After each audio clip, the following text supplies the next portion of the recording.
मसाजोगचे सरपंच संतोष देशमुख यांचा आज प्रथम पुण्यस्मरण। अजित पवार यांचा संतोष देशमुख यांच्या कुटुंबियांसोबत संवाद।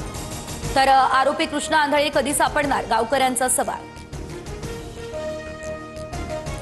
सर्व पुरावे असतानाही न्याय मिळण्यासाठी दिरंगाई का, आरोपींना लवकरात लवकर शिक्षा द्या, वैभवी देशमुख भाऊ।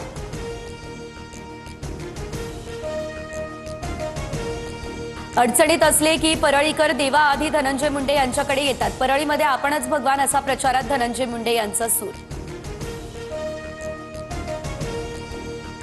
प्रचारात फोनद्वारे आश्वासन आणि मंजुरींचा ट्रेंड।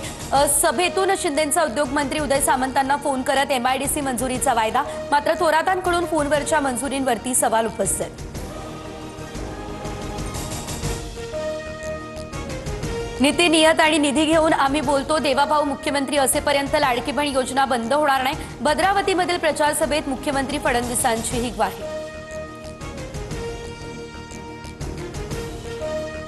रवींद्र चव्हाण यांच्या मार्गदर्शनाखाली सगळं सुरू, ज्यांच्या घरी पैसे सापडले ते मुकाट। माझ्यावर 10 गुन्हे दाखल झाले तरी पैसे वाटणाऱ्यांना सोडणार नाही।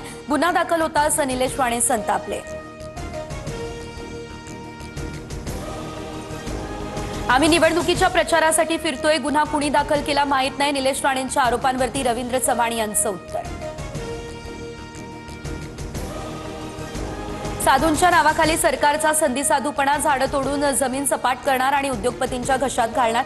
उगाच संघर्ष वाढवू नका, नाशिकच्या तपोवनात वृक्षतोडीवरून राज ठाकरेंचा इशारा।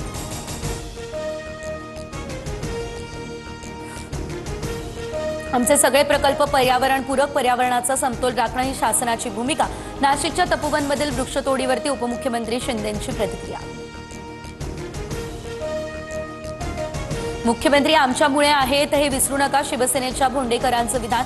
तर तुमच्याकडे 56 आमदार राहिले तरी फरक पडणार नाही, अरेरावीची भाषा करू नये, भाजपच्या परिणय फुकेंची भोंडेकरांवर हा पलटवार। राष्ट्रवादीच्या रुपाली पाटलांची मुंबईमध्ये खासदार श्रीकांत शिंदे यांच्यासोबत भेट। शिंदेंच्या शिवसेनेकडून मला चांगली ऑफर आल्यास विचार करेल, रुपाली पाटील यांची प्रतिक्रिया।